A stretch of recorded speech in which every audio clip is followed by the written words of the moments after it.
All right, so we've talked about the beginnings. We've talked about some of the pieces that we've done that maybe we weren't so proud of, but brought us to where we are. Yeah. Okay. Memorable tattoos. Yes. And there's always plenty of those. There's plenty of those. 100%. There's always going to be. Everybody's going to want to, memorialize somebody. Yeah, and they become our memories as well. Let's talk about an area that no artist ever really wants to go. Cover-ups. Yeah. Fixer-uppers. Because if I look back at my tattoos, there might be some out there that people have said, can I get this covered up? I'm sure there's, I don't want to think about it, but I'm sure there's probably some that I've done that. There is.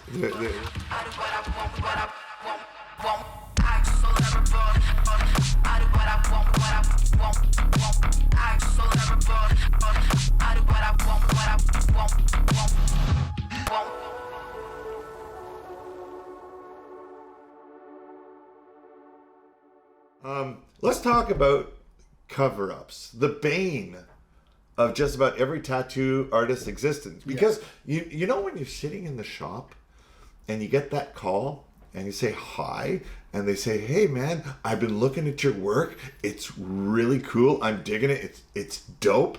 I'd love to get a tattoo from you. And you're like, okay, cool. What do you want to do? And it I need a cover up. It starts off well, I have this one tattoo that another artist did, and I know those consultations right away. I'm just like trying to keep it together and like, all right, it's a cover up. It's almost like oh my God, I don't want to do this. I don't. Well, sometimes I like the challenge. We'll get into it like with our favorite cover up. Or one of our favorite cover-ups. Yeah. But, okay, let's go back into, just the history. Because what I remember when it comes to tattooing. And this is when I first started getting tattoos 20 years ago. This is it. Well, no, I'm just talking about the history right now. Oh, okay. So, I just remember, like walking into a shop and the artist, and, I was getting my first tattoo. Somebody else wanted to get a tattoo going into another tattoo. And the artist was saying, oh, we don't do that. We don't touch another artist's work. And, you know, it's either you cover it up completely or you don't do anything or you go around it. And I remember at that time that you thought that was the rule. This was amongst tattoo artists, that you'd never go over anyone else's work. And then, when all the tattoo shows started coming out and it was all about cover-ups and all of that, now the industry was all about that. Where it's you're fixing somebody else's mistakes. And I do get a lot of requests for cover-ups and everything, and I don't try to overstep my boundaries. It really is, if it can be done within reason, then, then I'll do it. But I always give it a little bit of a warning, listen, sometimes it's not going to be a perfect cover-up. Well, what's hard is I work in black and gray. So you can only cover up something with a darker color. Mm-hmm. When I'm working with grays, there's no way I'm going to be able to, no, I can't cover up that tribal with a light gray rose or a portrait of Marilyn Monroe. It's just not going to work. I've seen some miracles happen, and I mean, with opaque grays, maybe. Yes, but you can always argue. Okay, listen, how does it heal up? Will it require touch-ups? All those kinds of things. Exactly. These things in the industry these days, I think it's a little bit more accepted amongst artists that kind of thing can happen, where you come back for a touch-up and all those things. I remember back in the day, it was just straight out. You walk out of the shop, it's your problem. I'm not touching that again, Exactly. But these days, it's a little bit more. You can get away with it. Listen, I'll take care of you if this is what it takes to cover that up. This is what I'll. How many times did it happen though? They'll send you a picture of the cover up, and this is like me. I grab my phone and the picture comes through, and I go, oh shit. I'm sure my reaction is oftentimes. Damn. Me visibly trying to hide. Okay, all right. It's I have to call this person back, and I don't even know what to say. You can see the wheels turning. Can I even cover that up? And listen, I always try. I do try. No, but the first thing I want to do is envision something. I try, But first thing I want to do is say, I'm sorry this happened to you. Like, I'm sorry. You know, like, it's not my fault that you went and saw this picture of this person. It's not my fault that this happened to you. But I am sorry that this actually happened to you. Sometimes I'm even more sorry. It's like, I can't fix that. Yeah. I've tried. I've had a couple of doozies. I'm going to throw one up here pretty soon. But yeah, it's scary because, you know, like, I think everybody deserves to have good work. I think everybody does. But at the same time, do your homework, people. Check out the sites. Check out their Instagram. This is something that artists will say across the board. Do your homework. And if you have an artist and you're going to ask him to do like a full-blown portrait and like they're working out of their kitchen, they're ready and willing to take it this afternoon at 1 o'clock. You know, like, it's 11:39 right now. At 1 o'clock, you know, like, oh yeah, man, just show up, man. We're going to slay this. It's going to be amazing. And you walk out. I'm sorry that happened to you, but do your homework. Okay? I say it all the time. If an artist is way too eager to do whatever it is that you want to do without asking the questions, without showing you their work, they're probably not worth the time. Let's just put it that way. Let's have a look at your stuff. I mean, This is mine. I love it. Like, okay. So this client here. He's been a client of mine for the past 6 years, almost 7 now. We've done full leg sleeve on him, full arm sleeves. We've been working on. This was the first piece I did on him. He was referred to me by another client of mine. He shows up and he says, "I want to get this fixed." And I want the minimal amount of work to get this fixed. I'm sorry. I probably would, if that came to me, I probably would have started laughing right away.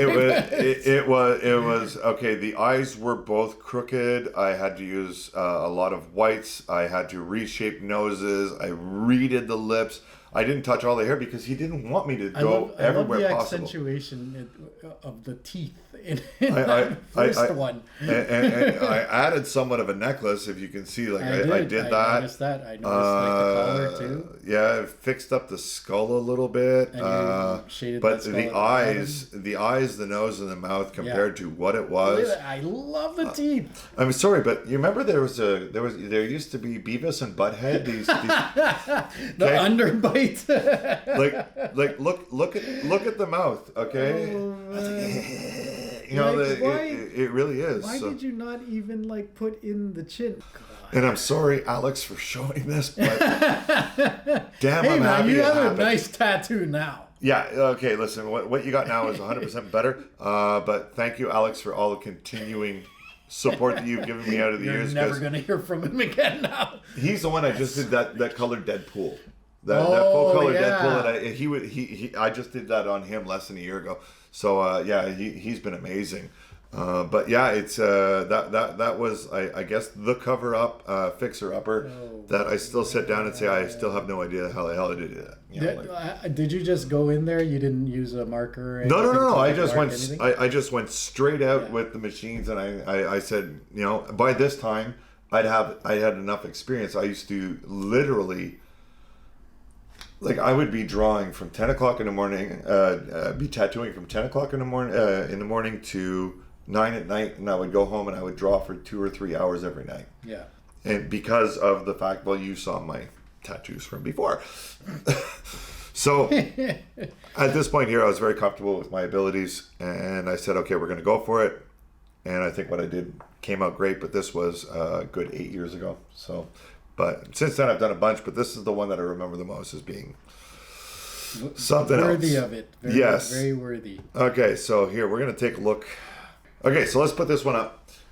Chris's cover up. And a bang on job. You can't even see the 600. I think it's supposed to be a 600, so right? So the first question... Or is it boo? I didn't ask. I mean, like, she already... And this is on a neck? This is on the neck. This is oh my God. Yeah. So, okay, so the first thing is, like, she already has another tattoo on the other side of her neck of a rose, which was actually really well done. I'm sure maybe I asked her what that was, but I didn't want to pry on what the 600 or 6 Infinity. I really don't know what it was. All I know is that when I she can make a lot of came to jokes me- about that. Oh yeah, absolutely. 600. 600. That's not that. Yeah, a hickey can't even cover that up. No, not even. It's. You can see the size of it. When she came to me for the consultation and she showed that to me, it definitely was one of those moments like, okay. And when she told me what she wanted, which was a peony, like it was one of those situations where the gears are turning, and I was trying to think of like what's the best way to cover it up. And I told her like, listen, what I'll do is I'll take a picture of it. And this is the beauty. I can't even see. Well, you can see a little. You can see bit a right little bit there, of some but, of the lines. But man, that's like you worked a miracle for her neck. The thing with her is that like this is what I do sometimes with the tattoos, and this is the beauty of these days where you can actually draw digitally. Yes. So like I took a picture, threw it into my drawing app, and drew directly on it. No waste of paper, no waste of marker or anything. It's really just like sketching over and over and seeing what can be done. And you can move things around. We're gonna be So when I started drawing this out, like certain things started to come together, and by the time of her session, I showed her the drawing. She was all excited. I was super excited to get it done, and placing the stencil went on bang on. And we just Isn't it nice when that happens? Eh? First time placement of a stencil, you don't even have to worry about it. It's like, especially for a cover up, because like even Gordon Ramsay, he couldn't get mad at you for doing that. It's like, oh, this is perfect. Yeah. You cannot even fault me that. Like once you get that stencil on, bang on for a cover up, and you can just go. That just sets it off right. So we got that done, and it was definitely one of those sessions where I started, like, once that stencil was on, I knew, like, okay, this is going to turn out really well. Yeah. Really well. And sure enough, like, I'm super happy with it. She's very happy with it. And, like you said, like, there's definitely pieces of it that I know what I did to cover certain things up that maybe only I can see. So like I'm really happy with that. Just the fact that like, okay, yeah, I'm the only one maybe that can see that. But the thing is it's the only thing is the client might know where it is. You might know where it is, but nobody else is going to know where that is. And that's the reaction that I get from a lot of people. They're like, "Oh, you can not even see it," and I'm like, "Well, I can see it." But like you can't fault yourself for that because you. Well, it wasn't your work. Yeah, You didn't say, okay, I'm going to do a bad tattoo on you, and then I'm going to cover it up. Yeah. So you're not at fault at that. You're just trying to make something feel. Yeah. And you're trying to make the client feel better. Yeah. So, and like when it does come to cover-ups, we say it all the time. We can't work miracles. No. But there are certain times where you might see something and say, yes, we can do this. I might see the same piece and be like, no, I wouldn't be able to do it. That's the beauty of everybody being different. Yeah. So like, like depending on the artist, like whomever you go to, it is important to go through that consultation process, especially with a cover up, and like go through it with them. And again, this goes back to the difference between a good experienced artist and somebody who's working out of their kitchen. If they're just straight out like, yeah, I can do that, come on, just sit in the chair, and someone who's actually going through the whole thing with you and saying what's possible, what your options are, maybe they'll give you a different option as to what you brought them. Like that's the markings of a good artist. Yeah. No, 100% I agree with you. Like, you learn well. Good teacher, man. What can I say? So we're gonna wrap it up on that one. Thanks everybody for actually tuning in and like sitting in listening to us. You guys are awesome. Thank you so much. Don't forget, we have some great content coming up in the future. We're going to be talking about a lot of debatable issues in the tattoo industry. We're going to be talking about technology in the tattoo industry. We're going to be talking about customer service in the tattoo industry, how to be going about doing it. So stay tuned. Thank you very much. Don't forget, hit the subscribe. Just nail it because you're tough. And that's just the way I'm going to go. I'm gonna leave you with anything you want to, Yeah, we suggest. should plug our Instagrams because that's how else are you going to even look at our Well, work? I'm gonna be putting that, like below in the. I'm going to comments say and it stuff. anyway. Oh, you can do whatever the hell you want. Put your hat on. So you can sideways. follow me. Now you look like my tattoo. my bull legs. He just wants me to take my shirt off. So. No. You are not Matthew McConaughey. I'm sorry. Maybe we should just So take follow our me on shirt off. Instagram, Mr. Christopher Tattoos. I'm Kevin Ward Tattoos.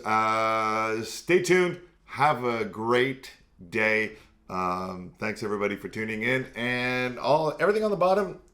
It's right down there. Like, subscribe. So like it, hit it, and I'm going to leave you with the same thing that I tell everybody. Nobody cares. Work harder. I got a shirt that says it.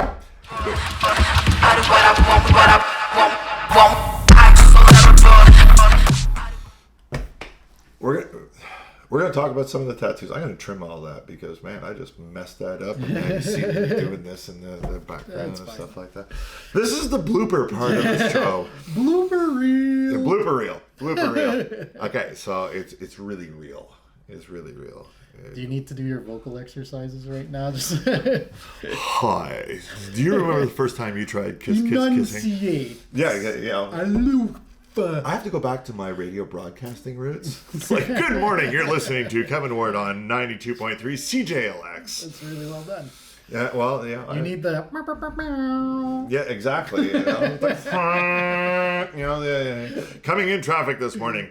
30% chance of precipitation, which means if there's 10 of you in a group, only 3 of you are getting wet. That's good. Anyway. How many times did you use that in the podcast? I've used that a couple of times. I'm live, naked, and unshaven. You should see the size of my nose, because it's huge. Anyway,